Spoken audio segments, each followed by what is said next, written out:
It's our relief pitcher and bullpen extravaganza. And who better to have on than Greg Jewett of Reliever Recon and Closer Monkey. We'll discuss all 30 bullpens around the majors, who you should draft, and we'll drop a few names of some dark horses along the way. An information-filled episode of the Beat the Shift podcast coming up next.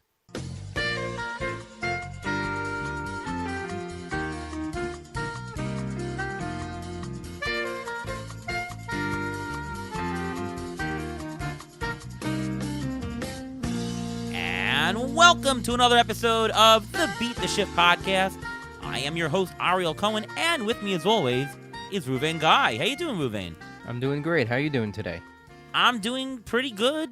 Back fresh from Clearwater, Florida, where I competed in not one, but two labor draft auctions, I should say. I did the mixed auction, and I also filled in for one Ian Kahn. I proxied for him in the NL, so I got to do two back-to-back. Kind of fun. What's going on with you? Not much. I mean, that's I think the first time we've ever done a mono league draft before. So how did that go? Went pretty well. I obviously it's a different philosophy and a different strategy than a mix. The pricing is different, which I had to memorize and be familiar with. But I thought I did a pretty good job. You know, the idea is to exploit the economics of the room. And, you know, whether it's, mono or mixed, there's a different way to exploit it. And I thought I did a pretty good job also. We might do some recap on a different episode. But today, we have a fantastic relief pitcher episode. And who none other to bring on than our buddy Greg Jewett. Welcome to the show, Greg. Thanks. Great to talk to you guys. You know, it's good always seeing you, and you're both in Arizona. And good to reconnect here on your show. Yeah, and I'll be seeing you in just about 1 week at Tout Wars, where I'm going to try to take down the champ, which is you. Congrats once again. Thank you. I appreciate it. Yeah. No more Frank in our league, so maybe a little bit easier. Let's see. I don't know. They always keep adding new people. Feels like our league has the largest turnover. But still, if the returning champ is coming back, it's not any easier. All right, well, there you go. But, before we begin, just quickly, what's going on with you over at Reliever Recon and now also Closer Monkey? It's busy, very busy. Recon is going great. This is the time where things really start to ramp up, especially with the CLQ being introduced, main event draft starting up in just over a week. And all of that wonderful stuff. So, I mean, the NFBC is a great site, and a lot of our subscribers play in it. And then we also have a new person doing the daily streamer. So if you play in a head-to-head league, getting guys that can come in and get those vulture wins as the first reliever in, or those saves when guys are tired and overused, that's a great daily column that is provided to our subscribers. And then Closer Monkey, I got to know a couple of the guys well, and they had kids getting to an age where they're doing stuff, so it was time for them they were the OGs in reliever coverage, and for them to kind of ask me to take control of the wheel, it was a huge compliment, and I appreciate it. So, everything over there, the stuff that is on the site, they have all those Google pop-ups, but, that's to help keep the lights on, and then we do also offer a premium package there. It's $20 for the season, and you get the emails with the full text and pictures attached like you get at Recon, as opposed to having to click a link to go read something at MLB.com. Absolutely great stuff. I do urge everyone to check that out. And let's talk some closers here. So before we talk individual closers, and we'll go around the league, let's talk closer landscape. Now, from what I gather, and tell me if I'm wrong, it seems like at the outset, situations seem a lot more stable than most years, or at least it's more easier for me to point to who I think is the guy getting the first shot. I think I count about 22 out of the 30 situations that seem pretty clear-cut. A couple of closing committees, a couple of just bad clubs, period, but in general, pretty locked down, and we're talking about prices ranging from, in a 15-team league, from top of the hill, 3rd, 4th round. You still have number one closers in about the 8th round, and all the way going down up to the 20th, you can get some fairly certain closers, better and worse, of course. We're talking prices, $12 to $20 in auction equivalent for that number one closer. Well, what are you seeing in the closer landscape, Greg?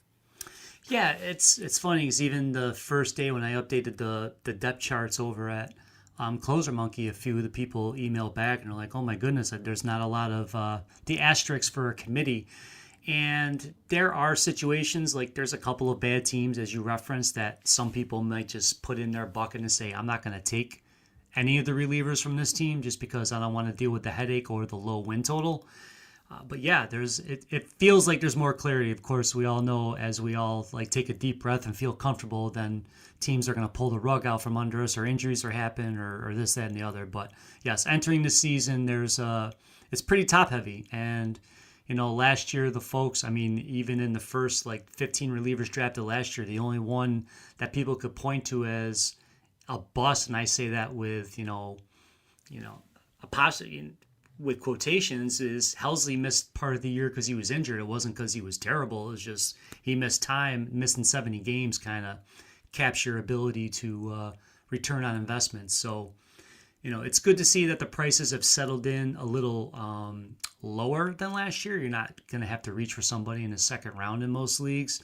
And as we talk strategy, and that was part of the thing in the Athletic top 40 relievers I posted today, is if you're playing in a 12-team league, we're kind of looking at 70 saves or higher as like my barometer, because that usually gets you third or fourth place in most leagues. I mean, at least especially last year, that was true in OCs and CBS leagues.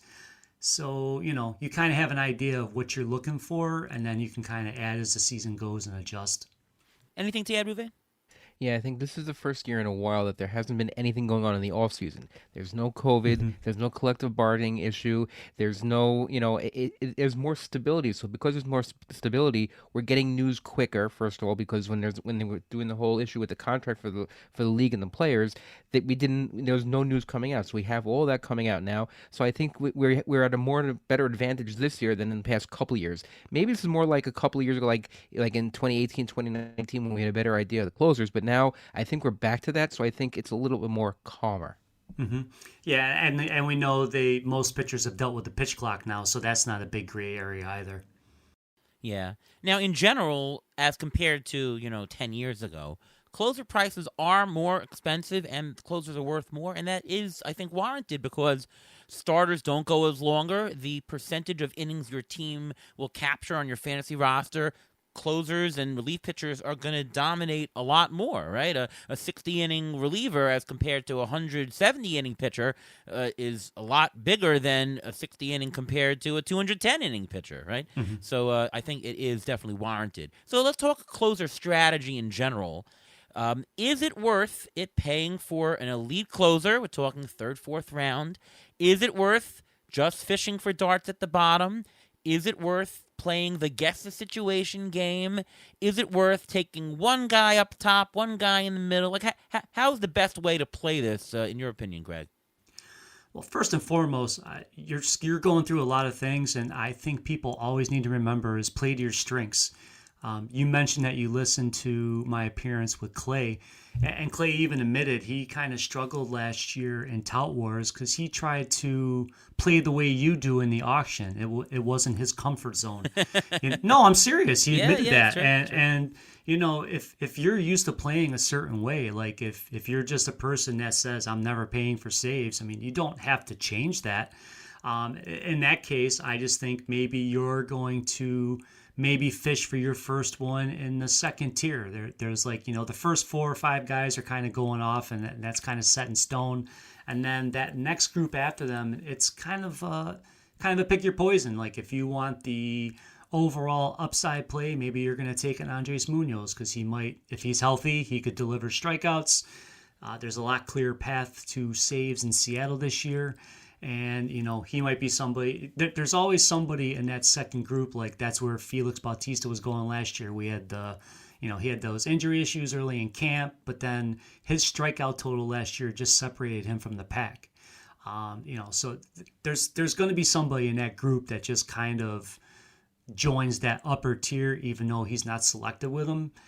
Or, you let the room dictate it. If everyone's paying too much early and you're very good at this, you read the room and then you react. And then you just say, maybe you draw a line in the paper and say, all right, if I'm getting a closer by this guy. And so as that thing's happening, you just address it so you're not chasing. Because the worst thing is if you make a panic pick and then you get somebody you didn't really want and then that guy doesn't pan out. Say you're nervous about Tanner Scott and you take him, and then his command issues don't turn around in the next 2 weeks and he flames out and you're like, I knew I shouldn't have taken him. And then you're it seems like you're chasing that category the rest of the year. Well, Tanner Scott better be good. I have him on most of my fantasy teams so far.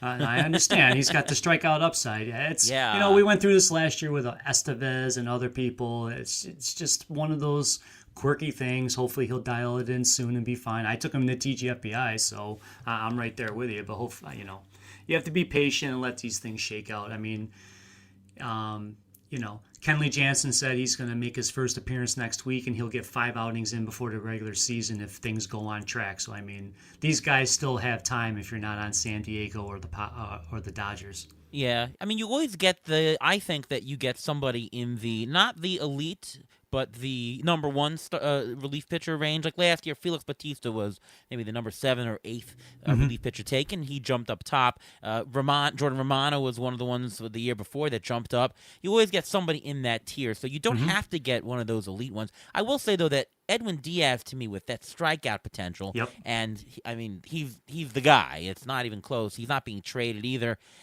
He interests me a little more to pay the premium because of the strikeout total. But in general, I'm okay with just taking, maybe not the last person in the tier, but somebody that you like at the back end of number 1. Ruve? Well, you don't necessarily have to do that, I think. I think if you plan your budget properly, if you plan where you want to pick the closer in a certain round, you shouldn't have to reach for somebody. Because let's say you set aside, in an auction, let's say you set aside $20 for one closer, or you do $30 for all your closers. It all depends what you want to do. You want to get that one big guy and throw a lot of darts later, you can do that. The way the landscape is now, you can do that if you want. My personal preference is to do exactly what you said. Go not the first tier, but like the 1A closers. You want to get at least someone who has a secure job, who's on a decent team, who you know is the closer, and will get you the saves, and you can bank those saves. I think that's the safest way to go. So I want to ask about FAB because you make a good point of, you got to play to your own strengths. And some people are good with FAB. Some people enjoy just that streaming. So they're okay maybe plucking a closer that comes up mid-season out of FAB. But maybe you aren't. Maybe you like to have your set team and want to set it and forget it and have, FAB not really allocated to that. So my question to you, Greg, is FAB for closers effective on a return on investment perspective? Like, is it a good strategy to sort of, you don't have to spend that much in the draft, get one or take some shots down low, but look for, I'll pluck somebody out of the waiver wire, or is that generally a bad investment? Well, if you go back and read my main event primer, I went through a lot of the reliever bids last year in that format. Now, again, that's a 15 team and it's pretty intense because it's high stakes and things of that nature. However, a lot of the FAB bibs, I would say a majority did not do well. Now people who got Craig Kimbrell when Jose Alvarado got hurt did very well. Actually, people who added Kyle Finnegan in either time early in the season or because he was dropped by a few teams, and then even the second time, right at the second half when he went on that huge run after the All-Star break, he was and when I went through those things, he was the most valuable. And then Tanner Scott for the last month of the season did well, but again, that was a shorter window. But a lot of the money that was spent there was dead money. There was one week somebody bid $400 on Aroldis Chapman and got 2 saves. Oh. Because what I did was that after that bidding period, the person that had the highest bid, I put the saves the rest of the season from that point forward, and it was a pretty dark looking chart when you look at it. So like I said, Finnegan was a name that jumped off there. Kimbrell wasn't even the highest guy bid on that week when he was a very good return on investment. So it's very hit or miss. So when you say you're throwing darts at those things, you literally are. Sometimes you could hit the right guy for $60 and $1,000 FAB, or you could spend big on somebody and it turns out to be a bust, and then that really hurts you at the end of the season when you're trying to pull things together. And what about spending Fab really early? Because remember a couple of years ago when Jordan Romano went down, Julian Merriweather, everyone was on him, and everyone spent half their budget on him. For I mean, one it's week. crazy. For 1 week. It's for how long? Yeah, it was crazy. So the question is, if you're planning on spending Fab, should you spread it out during the entire year, or if you see a closer go down early, should you go after it early? I think it's really situation dependent, but as much as anybody could have liked Merriweather in that situation, I thought the bidding on that was just bananas. I don't recall making that a huge recommendation when we were at Recon, but it's the burn and churn and just doing the things. Last year, if you timed it right with Alzolay, because a lot of people got fed up and dropped him, and then I think it was about 3 weeks later is when he started getting the save chances. Keep track, because if there's somebody you liked in the preseason, and I'm going to do a better job this year. I'm going to get a notebook and I'm going to write down the fab notes and draft and things of that nature. And if somebody drops somebody that I was on, because I was hyping up Alzolay all last preseason, and then I didn't take him anywhere. And I remember one week I bid on Leiter Jr., and it did not work out. And I was like, if I had just spent that money on Alzolay, that would have been that. I had a very good year with my main event, but I could have had an even better one in the overall if I had made that one little tweak. Maybe we should petition major league managers and ball clubs to just please let us know what you're doing. Don't give us this. Yeah. What kind of skills from guys that are closers in waiting or guys in the bullpen do you look for when you're making the pickups to say, this is going to be the guy? Obviously, if one guy gets hurt and you see all of a sudden this guy is in the ninth inning and he's closing 2 games, okay, that's a pretty good indication. But sometimes it's better to really guess, even while one closer is not doing poorly and maybe could lose his job. Hey, take a very cheap fab on a certain guy who's maybe in high leverage situations. Well, what do you look for to really get the most out of bidding low on closers before they emerge? Well, you reference part of it. You want to look at usage patterns. When are they coming into games? Fangraphs and Baseball Reference have nice stats as far as the high leverage opportunities or the game leverage index. And then I like looking at guys with their strike percentage. If they're throwing strikes, that's always a good thing.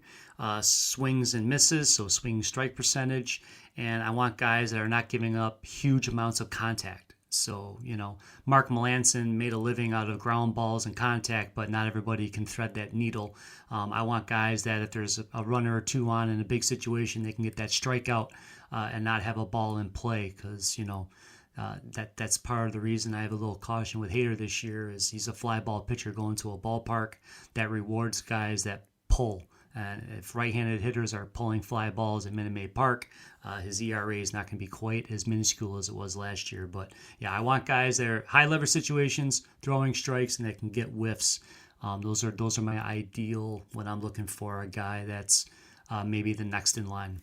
I mean, but with Hader, they just signed him to a $95 million contract. Even if his ERA inflates, they're not taking away his save chances. Oh, no, right? I understand that. I just meant at his price point this year, and I've mentioned it in other podcasts, I don't see myself having him on any of my teams. Got it. Yeah. I like the closers around him a little bit better. All right, before we go any further, time for the Injury Guru's Trivia of the Week. Well, the next topic we're going to jump into is whether or not we should stay away from some bullpens entirely just because the teams are just so bad. So I took a look at some of the bad, what we think right now are the bad bullpens, and I wanted to ask you guys if you can try to name the last time one of these teams had a closer that had 35 saves or more. Okay? We'll start with the Athletics. When was the last time the Athletics had a closer who had 35 saves or more? Right before COVID, I would guess. I would say Houston 19? Street. And Houston Street's going a little bit too far back, but it's a big bit of a hint. But it was Blake Trinan. Trinan in 2018. Oh, that's right. He had 38 big year. Yep. Yes, and then he was like the number one closer coming into the following year. What about the Rockies? When was the last time the Rockies had a closer who had 35 or more saves? Did Bard have it the other year? No, he didn't reach 35. He had over 30, but okay. People tend to forget these people. This is kind of recent. Estevez did it? Did he? No. No, he was never a closer like that with the Rockies. No, no, Nope. no. Wade Davis in 2018 had 43 saves. Okay. What about the Nationals? When was the last time the Nationals had a closer with 35 or more saves? Never. No. No, they have. They have. Just kidding. You have to go all the way back to 2013. Rafael Soriano had 43 Wow. saves. What about the Royals? When was the last time the Royals had a closer with 35 or more saves? Oh, I feel like that guy who used to get, what's his name? He used to get a lot of saves. Joaquin Soria? No. The Mexicutioner. Yeah, no. What about, think back to the year they went to the World Series. Who were their closers? I don't remember Davis that year. was a reliever, but I don't think he was Yeah, you the don't remember that closer. year because they played the Mets. It was Greg Holland in Holland. 2014, 46. He had 46 saves. And one more, I just had to look this up, and I was just curious. When was the last time the Rays? You know, the Rays, everyone gets a save. The ball boy gets a save. The batting. You know, everyone gets a save. The coaches, the nutritionists, everyone gets a save there. When was the last time the Rays had a closer that had 35 or more saves? Recently, right? Okay, then who is it? What's that guy who had the lowest ERA? It's eluding me right now. What's that guy's name? Well, it happened in With the backwards hat? 2017. You know what I'm talking no, about? not Fernando Rodney. Fernando Rodney. not Fernando Rodney. No, it was Alex Colomé. Colomay's the other guy. Yeah. Column In A, yeah. 2017, he had 47 saves. So my question to you, Greg, is this: you heard the last time these clubs had closers that had this many saves. Is it even worth it to go toward any of these bullpens at all? It really, really, really depends on your league setup. But yeah, I mean, the Rockies to me this year feels like it's going to change hands at least once. So I'm kind of putting them, unless you're taking somebody just to be like your fourth reliever and you can drop them ASAP. I'm staying away. The Royals, yeah, same thing. To me, the Royals feels like the Cubs last year. Remember, because like I was alive at the beginning of the year, they're like, oh, is he going to be a multi-inning guy? How's he going to do it? I think they're kind of doing the same thing with MacArthur. I think eventually MacArthur is going to bubble his way up to the top, but it probably won't be till like July. So that makes it difficult. And, you know, I mean, the Rays, it's okay. You can take Fairbanks. I don't think that's an issue. Yeah, but I just use the Rays. The Rays. Yeah, as an yeah, example you were because just everyone throwing it gets in, them. but yeah. And the A's, I mean, I think Mason Miller, even if they don't, I don't see how anyone in that bullpen's better than him, and I know they want to use him as a starter eventually. It feels like the Johan Duran thing where they're like, okay, we're going to use him for a year as a reliever and you know, see if we can get something out and keep him healthy, and then they leave him there. I don't know what Oakland's going to do. I can't speak for the organization, but his ability to generate strikeouts and protect ratios, we just don't know if he has the DNA to stay healthy. But of any of them, he would be the person I'd be the most intrigued with, just because I think there's strikeout upside, and I think, like I said, there's some ratio help in that arm. I mean, he hit 102 in that one spring outing, and I think his stuff would really play up in that sort of a role. Yeah, I think it's really case dependent. And we're going to go through a lot of the bullpen situations, but a couple of quick more strategy questions. Is it ever worthwhile to roster the handcuff? So, you know, two people from the same bullpen. I guess in deeper leagues, right, if you're in a mono league and if you have, like I took Paul Sewald in NL Labor, and I got Ginkel just for insurance for him. Mm-hmm. In a mixed league, even 15, is that even worth it to do? Only if you're really like last year, people had reservations about Fairbanks staying healthy, and he turned in a career high innings. But pairing him with Adam would have made sense because then you weren't fabbing like $150 to And get him. that's what I did in Fairbanks went Labor on the- Mixed. I got Fairbanks in my last pick of the reserves. I got Adam. What the heck? Yeah, and it saved you fab money. So, you know, you really have to read the room right. It's hard with like the situations Ruvain was just bringing up. There could be 3 or 4 guys, so you don't want to start throwing all kinds of things. If there's 2 guys that you think you can rely on, say I take a closer 1A and then I take one of these guys that's a little more risky and then I take his backup just as his handcuff as a backup, I think that can work. But I don't want to be spending a lot when you're like in the leagues with 7-person benches. It makes it a lot harder to do that sort of a thing. bench size really matters. And last question, is it worth it to worry about a closer being traded mid-season and, losing closer status or saves? I mean, last year we said maybe Bednar will be traded, and you said no, they won't. And the next thing you knew it, I took him in Tout Wars in the same league as you. But, like Devin Williams, I don't know. They're selling off some people. Maybe they trade him somewhere. Maybe he closes, maybe he doesn't. What about Kenley Jansen? He probably closes where he goes, but who knows, right? Is it worth it to worry about these kinds of things, or just there's too many unknowns? Don't bother. You can bake it into your process or your price point, but yeah, I mean, you can't. That we can only control what we can. I can't think. I mean, I can know that that's a situation. I just can't. You have to enter with eyes wide open and just understand. Yes, the Milwaukee could trade him, and it does help that they bought out next year, so it'll make it easier to trade him because the team that's getting him knows exactly what he's making. A lot of these teams are going to depend on how the season goes. I mean, Tanner Scott will be a free agent at the end of the year. Clay Holmes will be a free agent at the end of the year.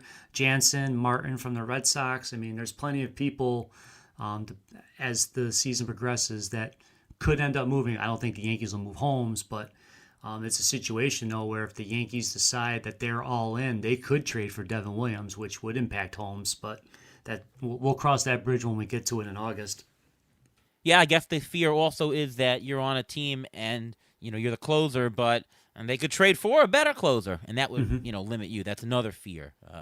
But okay, you would think that the closers taken in the 4th, 5th, 6th rounds, even if they get traded, they're going to be the closer wherever they go because they're probably getting traded because of an injury. You don't think that, like, let's say if Devin Williams, you really think Devin Williams, if he goes somewhere else, he's not going to close? I mean, his slider is ridiculous. Where name 3 situations where that he would be traded.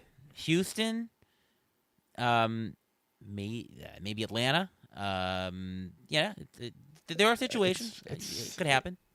It's possible, but didn't Raisel Iglesias get traded the other year, and he was top closer, and then boom. It could happen. First setup, and then he was still vulturing saves when he was a setup man too. A little bit, but who knows? All right, well. Anyway, just wanted to, ask if there's any fear, but it looks like it's really hard to worry about that. All right, let's go into the closer situations. I do want to talk about all 30 teams, so we're going to do some lightning round for the first bunch, which hopefully you'll just say, "Yep, that's it," and we'll move on. Right? Right? All right. Let's start with Boston. Kenley Jansen. He's the guy currently, right? There's no other person to take in Boston, right? Not right now. Now, some people are taking like their last pick in the 30-round draft on Chris Martin, hoping that Jansen does get traded, and then they'll get at least a half season of saves before Boston trades him as well, and then they'll replace him with Liam Hendricks. Yeah, I guess if you're in a draft and hold or any larger roster size, sure. But in a fab league, I don't see you even taking your last pick on Martin right now.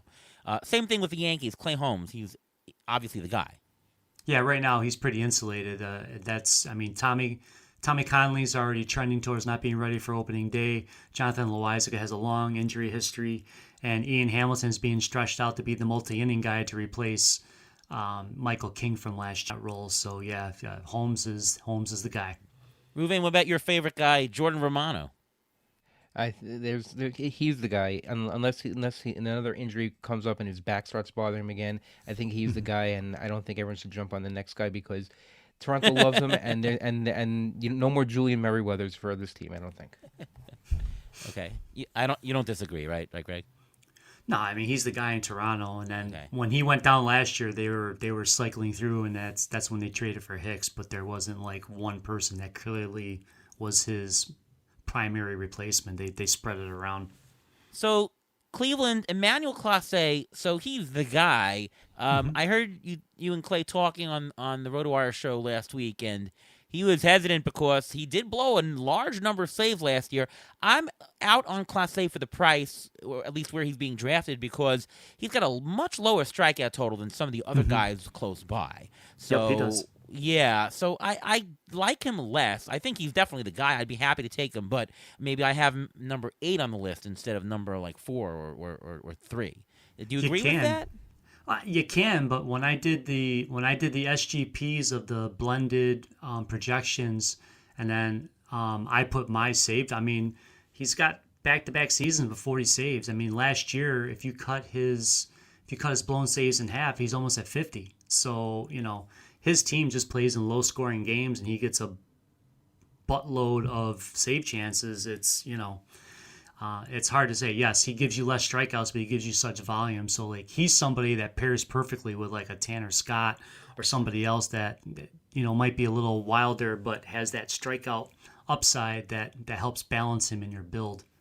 Okay, Ruvain, any fears about Clase or that No. I don't see Barlow being taken anywhere, so I have no concerns about him. He wouldn't be my top guy because I want my closer to be also a strikeout guy. So I'm not thrilled with having him, but he will get you the saves because that's not that great of a division, so they're still going to get a lot of wins. All right, moving to a little bit lesser, but I put him in a stable situation, is Alex Lang. I think he's the guy. Now, Detroit is not a great team and could get traded in the middle of the season, but I don't think there's anybody else in the bullpen that I'm going to pick currently other than Lang, and this is, of course, later in the draft. Do you agree? I'm avoiding Lang. Okay. I just worry about that command, and even today in the Athletic, and again, it's a beat writer, but he said that he's already on high alert. They kept loading up that bullpen, so they have options if the season progresses and they need to make a change. Who's the next guy up after Lang, would you say? I think it's Shelby Miller. Eno thinks it's Jason Foley. All right. Note to myself: don't draft Lang. Okay. You can draft him. I just worry about that. He had the highest walk rate of any qualified reliever last year. Yeah. Right. I think he's the number one crack at it, though. I think it's pretty clear it's him to start. But yes, he is not as good as others, and Detroit really doesn't need to show loyalty to him in any way, shape, or form. Okay, how about Minnesota with Duran? Minnesota was funny the last couple of years. They sort of didn't want to anoint him as the closer, even though clearly he had the best stuff. He clearly has the best stuff on the team. He's got electric stuff. I think the only concern is, are they going to use him for multiple inning outings, which would mean less saves because they're using him for more, durations. But otherwise, he's obviously the top guy to take. But are you worried at all about the usage of him? No, in the second half last year, they only used him for more than 3 outs once. They really streamlined him and kept him. And in the playoffs, he took his stuff to another level. I don't know if you watched any of his playoff outings, but man, he was just mowing people down. I wrote in a different site that if anybody makes the Bautista leap, I think it would be him. As far as somebody that, the strikeouts just moved to another level. I don't know that he can match what Bautista did last year, but I think if Duran makes the right tweaks, he can make a run at 100. Yeah, he's my number 3 closer that I have. I have ahead of Clase and Hader for different reasons, as we have already mentioned. Okay, Hader. So you already expressed your concern with him. I don't think we at all have a concern that he's the guy. My question, though, about that situation is there anybody else worth rostering? Because Ryan Presley still has great numbers, and I think Abreu on the team is even better, potentially. He had over 100 strikeouts last year, and certainly he has value in deeper mixed leagues just to be on the team. What's your take on rostering any of those other guys? Yeah, it's going to be curious how they set up. If Abreu does a multi-inning and gets the next day off, and then Presley and Hader work back-to-back, then he would get the ancillary save, or is Rafael Montero going to dumb luck into a few? But yeah, and I think, Hader had rules when he was San Diego. I don't know if they're going to apply anymore now that he got his contract, but he wouldn't appear in more than 2 days in a row. He wouldn't do multi-inning outings. So, and there's another weird one, though. There was a couple years back where fantasy owners were frustrated because Ryan Presley didn't have a lot of saves when they were winning over 100 games, but they won so many games by blowout they didn't need a save situation. So that's another thing to watch, and that could also affect somebody like Evan Phillips in Los Angeles. If they're winning a bunch of games by 5, they're not going to get save chances, and that's something we can't control, and it's not something you can predict, but it's something you just have to keep in the back of your mind when you're doing those things. It's a good topic, but in general, you do get more save chances and more saves on winning teams. Obviously, the better a team you are, the more you're going to score than the other team. So if you're a really good team, you would you might lose some of the saves in the high end, but overall you'll still win more games and get more saves. I don't know. I'm of the opinion not to really worry about that fact. No, you can't. Yeah, you can't control it. That's what I'm saying. Yeah, but there's wonky years like that where you're like, well, darn Sure. it, that stinks. I would say, though, to think of it on the flip end, that there are some not so good teams that play close games, especially at more pitcher ballparks where there's low scoring in general, like in San Francisco or Miami, that there's just more save chances in general because they play closer games. So I wouldn't think of it on the high end to be worried. I would think of it more of, there's something to gain in some, middling teams who don't score a lot of runs and keep games close. Mm-hmm. Yeah, I would also think that maybe Brian Abreu is more valuable than Ryan Presley, because if Presley's pitching the 8th inning and Abreu's pitching possible multiple innings beforehand, he can get wins. He can get you a lot of wins, and he can. Agree. Because you don't know how many innings the Astros starters are going to go. And it looks, Verlander's already starting off in the IL. You don't know how many innings they're going to get. So Abreu maybe worked pretty heavy earlier on, so you may actually get more stats out of him early. Yeah, I was hoping Ronel Blanco would be the multi-inning guy ahead of Abreu, but now he might end up in the rotation. Raisel Iglesias on Atlanta, he's clearly the guy. He does have a little bit of injury history. Mm-hmm. Is there a front runner that you particularly like? I don't know. That one's a hard one. And like last year, they went right to AJ Minter. They've got so many. The Braves could almost have two separate like high leverage ladders. That's how deep their bullpen's getting. They just stacked it with people. They can use Bummer on one day, Matzik on the next. I mean, they can mix and match. Minter. They can use Minter one day. They can use Bummer the next day and keep them fresh. It's they're another team that generates a high volume of save and sold chances, like saves and holds. But at the same token, there's so many people there now. Pierce Johnson, Joe Jimenez. I mean, they've just got so many guys that the volume of them might take away their value in that sense, because there's so many that could get it. It makes it difficult to pin it down to one. But the manager has been very loyal to Minter, so if something happened to Iglesias, that's probably it. But if it was long-term with Iglesias, I would bet you they would get out there and get Scott or Devin Williams or someone of that ilk at the trade deadline.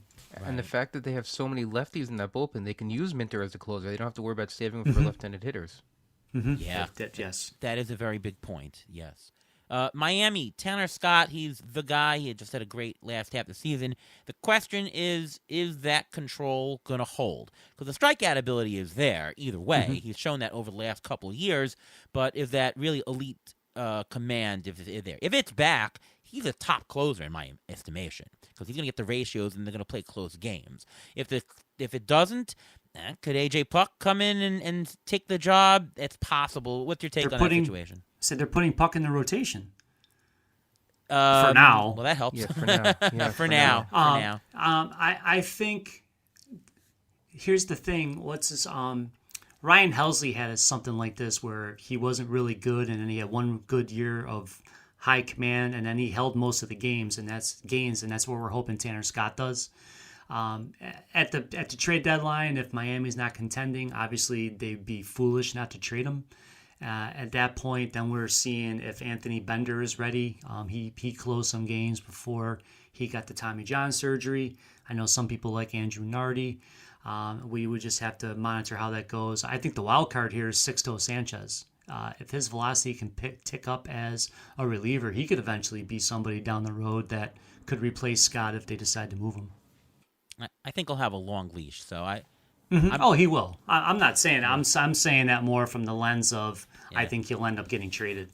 Well, listen, he better, because I have him on a lot of teams. So Hey, he did okay with the Bednar thing. He'll be fine.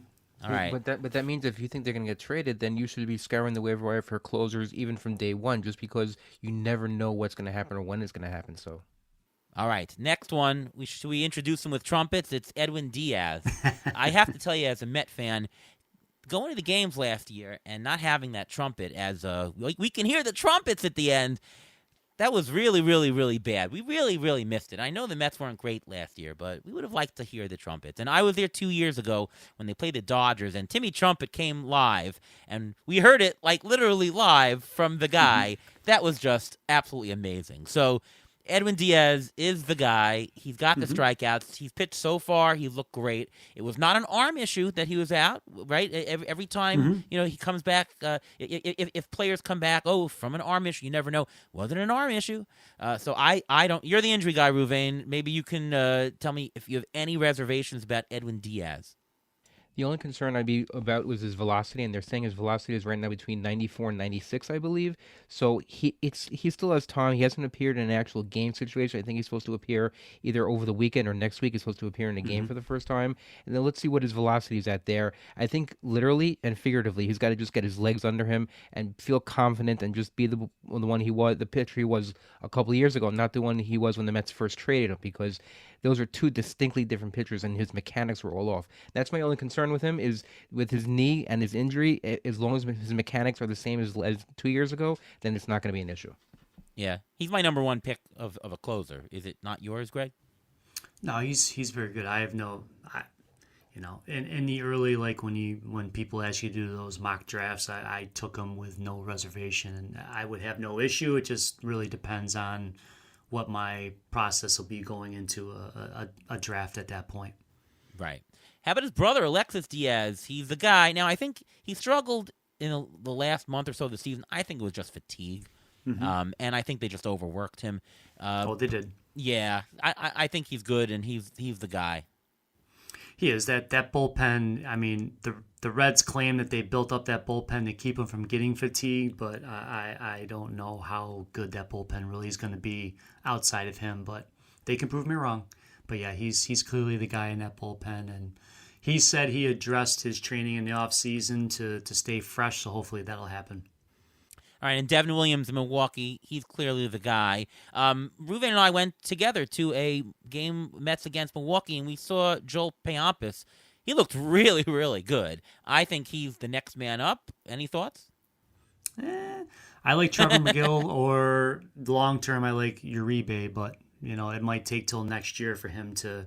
I think part of the reason that Milwaukee is willing to listen on Williams in August is I think they know what they have in Uribe to replace him down the road. Okay. Let's go to Ruven for this one. Bednar, a little bit of an injury issue. What's the story there? Because otherwise, he's obviously the guy.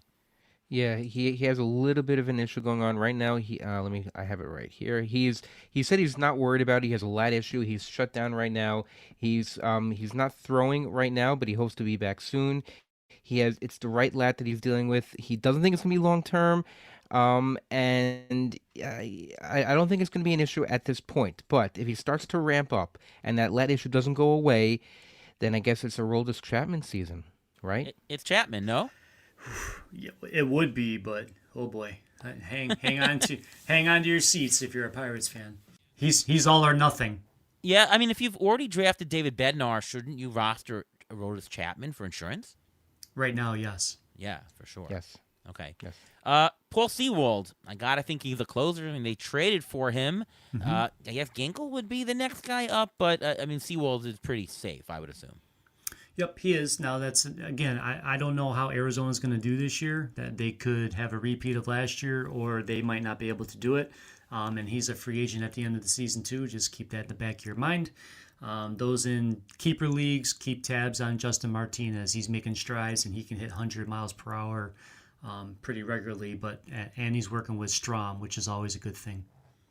And you mentioned Ginkel. Ginkel has had elbow soreness since mid-February, so I don't know how great he's going to be as a backup. So you may not want to take him as his backup. I took him in NL Labor, although he was very cheap, and sometimes it's okay to take an injury guy who could be replaced in Labor, because otherwise you can't put anybody else from your bench into the lineup. So I thought that was good to accomplish, $2 Ginkel or so in an NL only league. Not too bad. Camilo Doval on the Giants seems like the lockdown guy. If you had to pick a backup, which twin is it? Taylor Rogers? Who is it? Probably Taylor, but Giants fans hope it doesn't come to that. Yes. That's he's probably one of the most secure guys just based on what's around him. I mean, he's so insulated in that role. I mean, who's there that could displace him? Yeah, no, that's definitely it. All right, lightning round continues with some guys that we know the guy. There is a clear next man up, but there are some injury concerns, or maybe the team could split some saves in some capacity. Let's start with Baltimore's Craig Kimbrell. He's the guy. He's always been the guy when there, but he does have a little bit of concern. He's old. Yenier Cano would be the next man up, I assume. I just took Yenier Cano in TGFBI. I just like him just for his pitches. Anyways, and, he could shell out a good 5-10 saves. Kimball gets injured. It could be 30 saves. Your thoughts? Yeah, I think he's going to get ancillary saves just because I think Baltimore saw what happened when Kimbrell got tired in the playoffs. They're not going to overuse him. As you said, that you understand his age, so you can't make him work too much. So, yes, Cano will still grab some. I think I projected him for 7, and I'm sure you're right around that range with the ATC too. Yeah, definitely. Ruben, let's go to you with Peter Fairbanks, as he often is injured. Did have a lot of innings for him last year. But what is his story? And I have to assume Jason Adam is the best guy to roster after him, best with ratios, and probably will gobble up. I'm going to say, 5-6 saves as well. Yeah, I don't see a reason why not. Fairbanks, if it's not one thing, it's another thing. Something always seems to pop up with him, which is not the best thing in the world. So he's as secure a closer for the Rays as you're gonna get, which is not saying that much because they can mix and match for saves whenever they want. They can decide they want to rest him for a couple weeks, and Jason Adam could be the closer for 2 weeks. You don't know how they work. So Jason Adam is probably the next guy up, and he did fill in a little bit when Fairbanks went down last year. So if this is a situation where having both of these guys on your roster is not a bad thing because you're going to get good ratios from both of the guys. Mm-hmm. Anything to add? Nope, I agree. Yep. Arizona, also back to Ruvain, Carlos Estevez, not that he's concerned, but Robert Stevenson, who not from Arizona, from Los Angeles Angels, that they signed. He had great stuff with the Rays, really transformed him. So right now he's got an injury concern, so it's clearly Estevez. What is Stevenson's issue, and how will they split the saves there? Well, right now I think it's just Estevez. I don't think Stevenson's going to really get that much in the very beginning. If anything, you'll probably see Stevenson toward the end if Estevez gets traded. Right now, what Stevenson he has a shoulder issue. We don't know exactly how bad it is. They said here, as of today, they said that he's going to be ready for opening day, whatever that means. Because he's a sore shoulder, no real acute diagnosis or anything like that. We haven't heard anything about MRIs or anything like that. That's a good thing, but still, that's not saying that much. So, if you want Stevenson, if you have a deep league and you want to hold on to him because Estevez will probably be traded this year because the Angels are not going to be good, and Estevez will probably be traded, in my opinion, I think Stevenson will be the next guy up. Agree with that? Yeah, it's kind of funny because in TGFBI, I took Tanner Scott as my second reliever, and then Stevenson kept falling and falling and falling. So I was like, fine. So I took him as my third, with my thought process being, I'll use Scott, and God, escaping my mind who I took with my first pick, but I'll use those two guys at the beginning of the year, and then if anything does happen with Scott, then I can just plug in. Hopefully, by the time that happens, I have Stevenson. I can just plug him in. I'm not going to tie up a bunch of I won't take another reliever now as we go forward, but at least in that way, I felt like I was able to cover that and be able to accumulate saves as the season goes. And I'm hoping I won't have to be spending a bunch of fab money. Oh, I took Munoz. So in Seattle, we got Andres Munoz, who I really liked last year. This year, you got Matt Brash, who before some injury concern maybe would have eventually taken the job. Who knows? What is Brash's story, Ruvain, and is Munoz, as Greg said earlier, a guy that could even catapult to the upper tier? Well, they're being very coy about what exactly his issue is. They said that he could be sidelined for a significant period of time. They didn't say what it was, but he was looking at his right elbow when he was talking. So he was diagnosed with right elbow inflammation right now. He started playing catch. It's not great, Susan. No, it's not. Um, with Matt Brash, he started playing catch already this week at 60 feet, but he's a long way off. So I think it's Munoz until he falters. Yeah, I assume you agree, Greg. Yeah, I as out as I am on Hader, I'm in on Munoz this year. It's kind of funny because last year we wanted Munoz to be a thing, and I think this year might be it's going to be one. It could be one of those every other years with him. He has a great year this year, and then next year he misses time, and then he comes back healthy. But this year I really like him a lot. Right.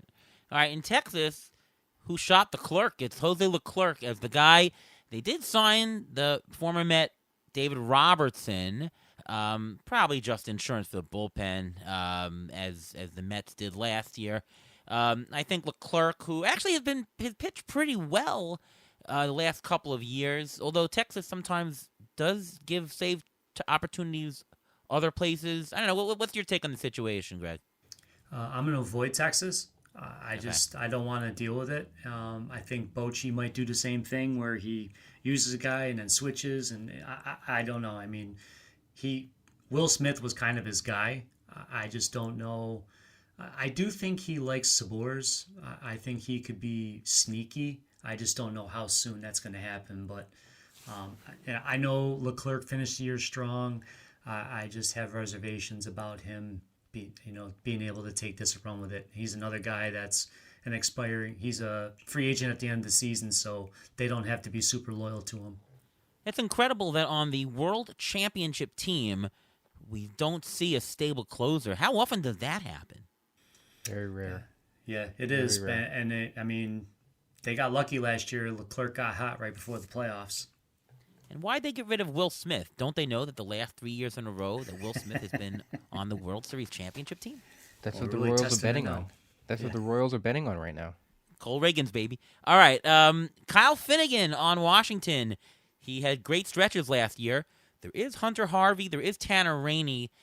Is Washington good enough a team to say, let's push Finnegan? What are you doing with that whole situation, Greg?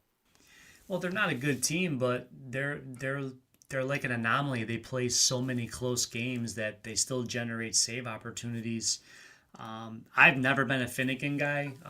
A different writer, Recon Aaron Pags, loves him. So he's already won the last 2 years we made side bets. He's won both of them because I'm constantly losing on Finnegan. So I guess I'm just going to triple down again this year. I do like Harvey. They said Finnegan's adding a new pitch into his arsenal. He's trying to work in a slider/sweeper to help out against lefties. So we'll see how that goes.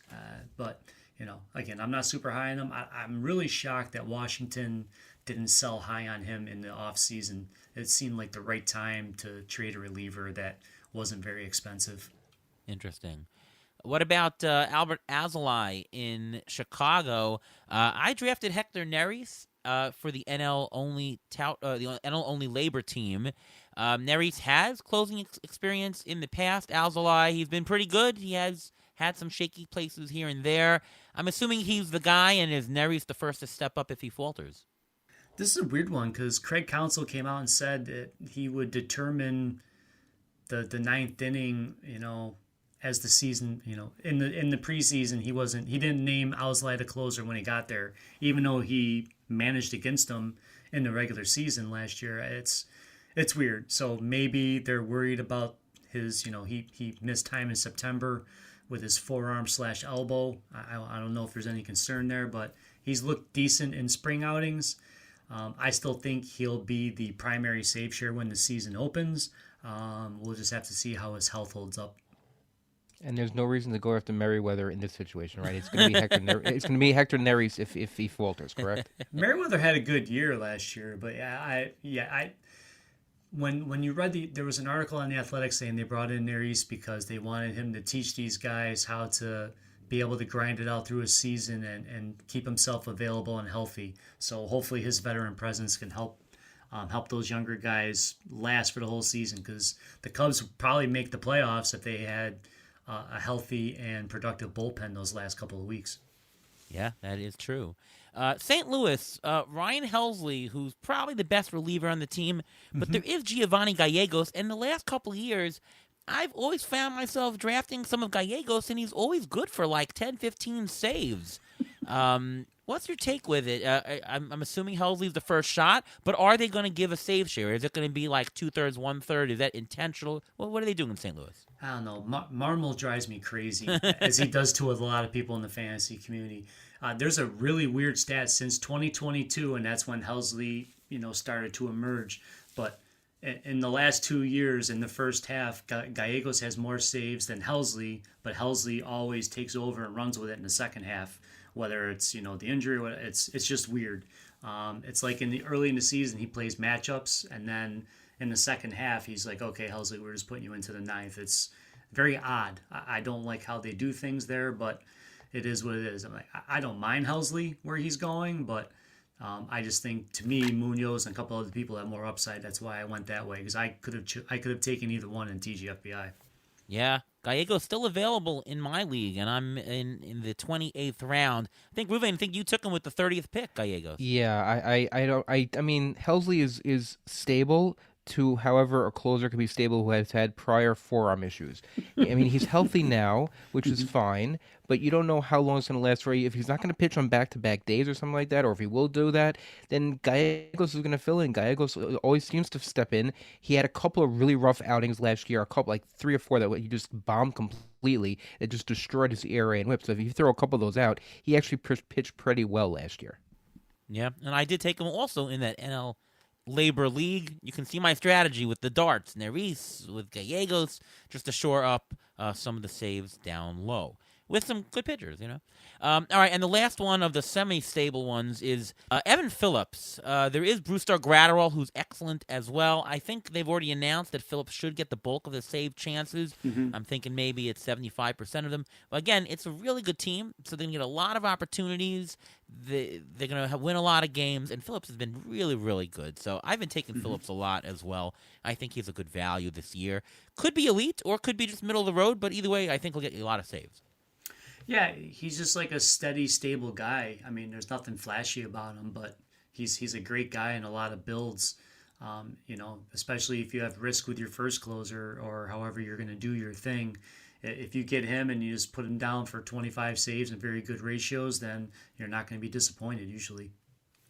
And I have him in a couple of leagues. And in the leagues that I have him, I try to handcuff with Gratterall because Gratterall, look at his ERA and whip the last couple of years. They've been really, really good. And plus, he had like 7, 8 saves last year. So whenever Phillips can't save or they say he's not available, Gratterall is usually the guy. So you can always mix and match for situations as well. Is that a handcuff worth owning and playing in like a 15-team mix where you just play and hold Phillips and Gratterall, and you're just going to get one save situation? And by the way, it's a very good save situation to get. I don't know. I don't mind that. It's just, to me, at least Jason Adam gives you better strikeouts than Gratterall does.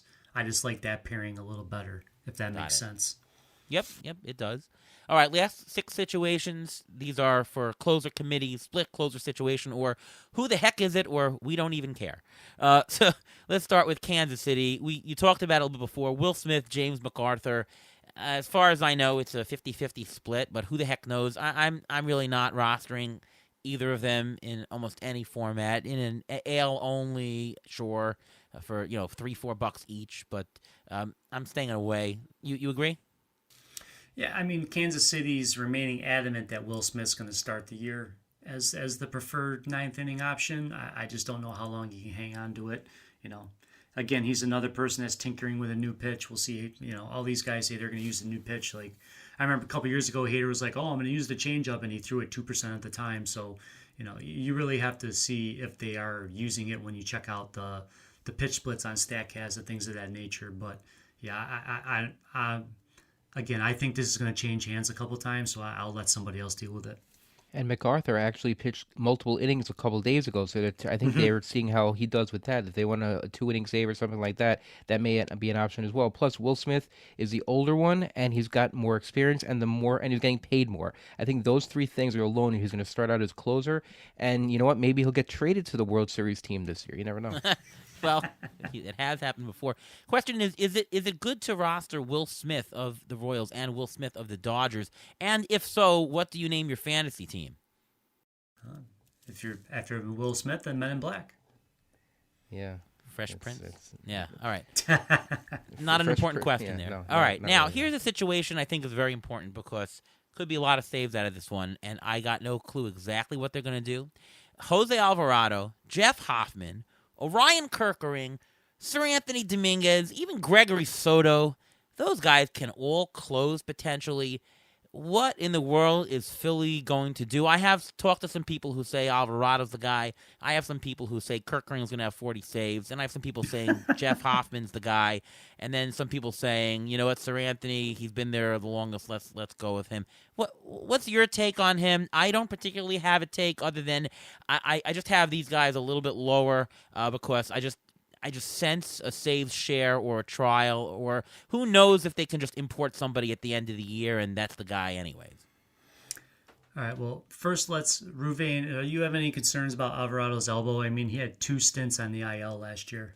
2, Yes, not 1, 2. Yes. I'm still concerned about him. He's a quote unquote fireballer who sometimes can lose control of the strike zone, and sometimes tinkering with his delivery can injure that elbow more. So I have 0 saves of Alvarado this year. So yes, I am a little bit worried about that. All right. So when you look at the numbers, and it's easy to cherry pick, but from his injury on, his WHIP was over 110. So, and of course, you're not going to be the same when you miss time with an elbow injury. But I think people still remember that 21-0 strikeout to walk rate at the beginning of the season last year. And again, I added him in the main event last year when he was running hot, and it's great. But I just, when Rob Thompson, it remains adamant about his floating closer thing, I think it's one of those deals where he's going to tell the guys, all right, Strom, you're going against this pocket of the lineup. Sir Anthony, you got this one. You got, Jose, you've got this one. And Hoffman's got that one. However, they're going to run it. And they're going to keep guys, they're going to rotate in and out and all that things. As spring has gone along, seeing that Sir Anthony's throwing 2 miles per hour faster than last year, I've actually come around on him being like a sneaky, again, if I'm taking him as my last pick, I wouldn't mind it because he could get you 7 to 10 saves, just like we talked about with Yennier Cano and other people. So asking for a friend here, let's say you're in TGFBI and it's the 28th round right now, and Jeff Hoffman and Sir Anthony Dominguez are available. Should you pick one of them, or pick somebody else, wait till the 30th round? Just asking for a friend, of course. A month ago, I would have said Hoffman, but now I've actually transitioned to Dominguez. And I think you're looking at my queue in my TGFBI, because my queue in the TGFBI, my last 2 picks was either going to be Gallegos or Sir Anthony Dominguez, because I think the Phillies really like Dominguez, and he did close before. He was successful when he did it. So he's like one of the few guys who has experience, and he's healthy. That's the 2 key words. And again, I like Hoffman, and he had a tremendous second half. But even in the playoffs, in the World Series, the playoffs, they were using him in like the 5th, 6th inning when they needed like a 4-out outing to get through the toughest part of a lineup. That I don't think they'll really hold him exclusively for the 9th. All right, I wasn't being totally honest with you. I wasn't really asking for a friend. I'm sort of the guy who's in the TGFBI in the 28th round. Brewstar Gratterall is also available. I could take him, or I could skip them all and take Michael Massey just for a backup second baseman. What should I do, Greg? It depends on your build. If you want more strikeouts, it's Dominguez. If you want just somebody that can get you 5 to 7 saves, then it's Gratterall. I mean, all of these things, it's funny, we get these nuanced questions, but it's always build dependent. It's what does your team need the most? It is. And the 28th to 30th round, those guys are going to be on and off your roster anyway. So you can take your shot with either any of those guys. They're all good. Or should I go for the hitter? To me, Dominguez has more upside than Gratterall, if that helps you. Yeah. I think I'll wait till the next round. Somebody will be available. Find out next time on Beat the Shift whether I took. Now, not that important what I took in the 28th round, but it is a big question because technically the Phillies should have a lot of save opportunities. So, even if it's a split, each one will get 10. I don't know. It's very interesting. What about the San Diego situation? Robert Suarez, there's Yuki Matsui, looks good.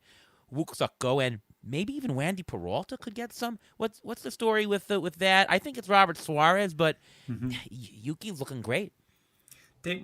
He did, and then he was on the sideline with back spasms. So, I didn't hear that yet. Yes. Yeah, he's just starting to throw again at camp, but Suarez should open the year. I mean, they paid him to be the closer of the future when they signed him to that contract after the playoff run in 2022. So I think they're going to find out if he can do it or not. Wook-Suk-Go, I think, is going to need time to transition into the MLB and get used to the baseball and all of the competition level. I think that's a slow play. To me, it's Suarez. I mean, if you want to take a late round flyer on Matsui, you can. I think you just have to be patient. We've met in person. He's the same height as me. So just factor that Are you in. tall? Come on, you know the answer to that. No, I am not. Well, you have to remember one of the best closers of all time, John Franco. He wasn't a tall guy either. He's like 5'9", 5'10", so he wasn't that tall, and he got people out also. And he didn't have a 95-mile-an-hour fastball, but that's pitching in the 90s. It's different. Yeah, I say that was a different time, but yeah, different era. He could be. I mean, the splitter was very good. The one game he pitched in, I don't know if he can handle the rigors with the travel. I mean, the MPB doesn't deal with the travel and the things that the major leagues does, and the amount of games that we play. So usually these guys that come in from the MPB, it takes them a little time to transition into the new environment, especially for a reliever.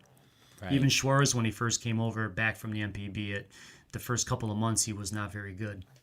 Right. Okay, let's talk White Sox. John Brebbia in a boot might be the guy.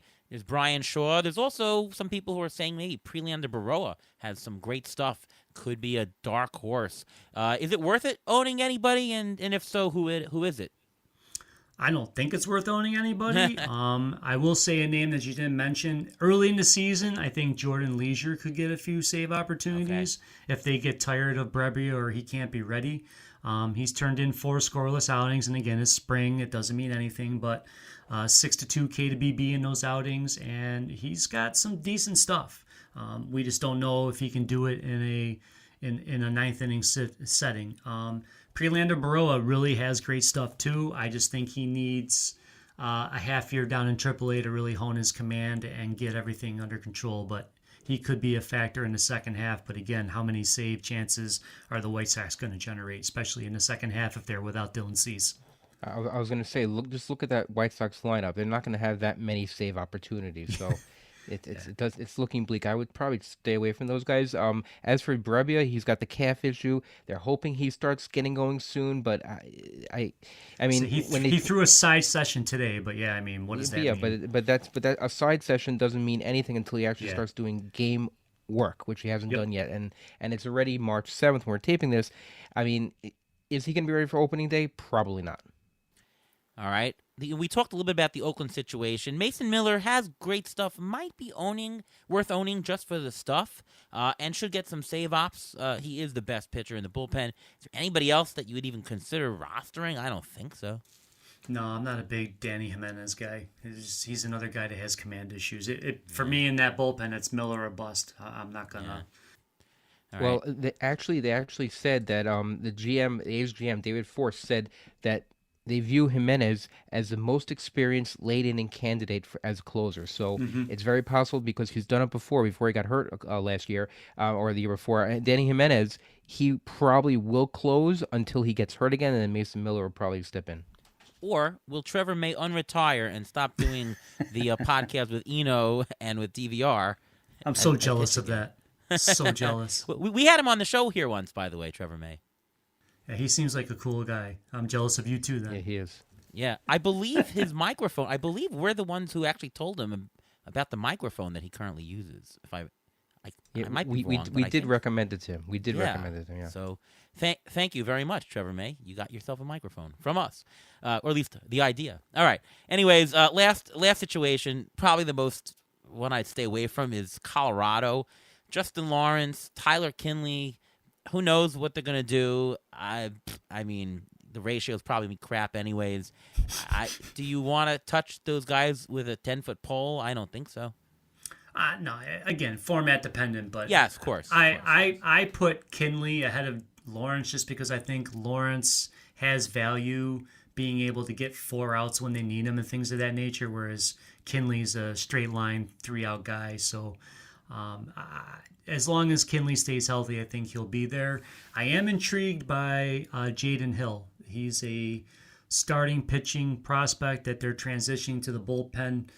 He had a very nice outing against the Dodgers, and he's going to be in their breakout game and the things of that nature. But he's another guy in the second half, and again, the Rockies are not going to be very good, but he's another guy in the second half that could come up after the trade deadline and maybe impact that bullpen. All right, we've gone through all 30 situations, and yes, all of this, of course, is going to be format dependent, how deep you're in or not. So, hopefully you've gotten the advice from us and can take with it a couple of names that you might haven't heard and a little bit of strategy. But we do want to leave you with the injury update, Ruvain. What's the rest of the injury update for relievers? Yeah, well, I'm probably going to review a lot of the stuff that we just mentioned. So I'm going to start with Yuki Matsui. He had the back issue. He had back spasm after his first outing. After he struck out the side, he looked really good. He's supposed to have a bullpen session next week. We'll see how that works out. John Brebbia threw a bullpen today, like Greg mentioned. He suffered the right calf strain pretty early on, actually it happened about 2 weeks ago. He started doing some fielding practice, but he hasn't really pitched that much yet, so we'll see how that works out. We mentioned about David Bednar. I'm a little bit concerned about it because it's a lat issue, but we'll see how he bounces back. Matt Brash, I mentioned also, he could be out for a significant period of time, so I'd probably stay away from him. But if you're thinking about getting the backup even behind him, behind Suarez, that's Gregory Santos. Santos had a couple saves last year for the White Sox. He has a lat issue also, and he's only long tossing now. He threw from 150 feet. I mentioned Kevin Ginkel also. You probably want to stay away from him just because it has a possible elbow issue. And again, Kenley Jansen, he is slated to throw BP, and just like Greg mentioned, he's going to throw starting next week. He should get five out, and then hopefully he should be good for the season. Now listen, Kenley Jansen, he's a pro. He knows what he's doing. He figured out the pitch clock last year. So if he knows what he's doing, I'm going to say he knows what he's doing. Yeah. Well, there we go. That is the run of all the saves. Did we miss anything? I feel like we've covered literally everything. No, I think we ran the gamut. Amazing. Well, folks, this is Greg Jewett once again. Fantastic guy and great for all the information. Go to Reliever Recon. Go to Closer Monkey. Am I leaving off anything, Greg? Athletic?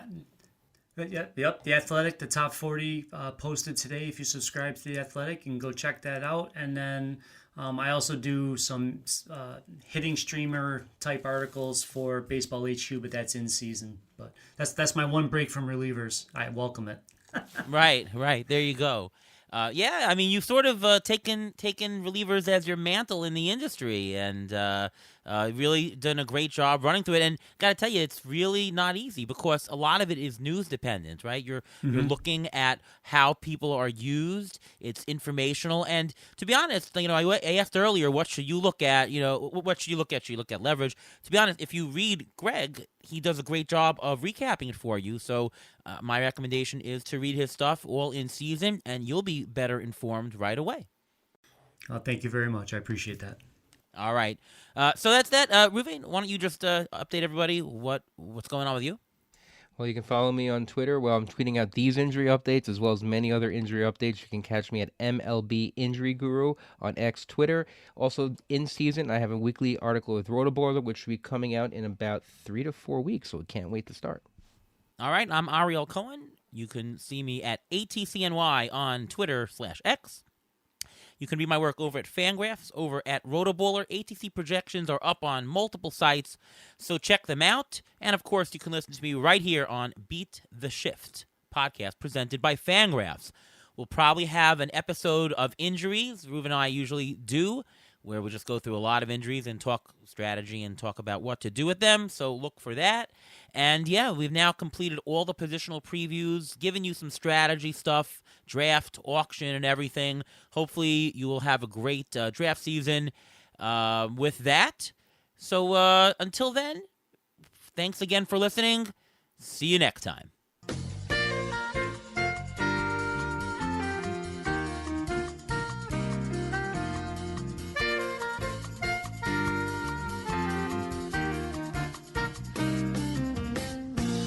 Thanks for listening to the Beat the Shift podcast presented by Fangraphs. Follow us on Twitter at beat_shift_pod.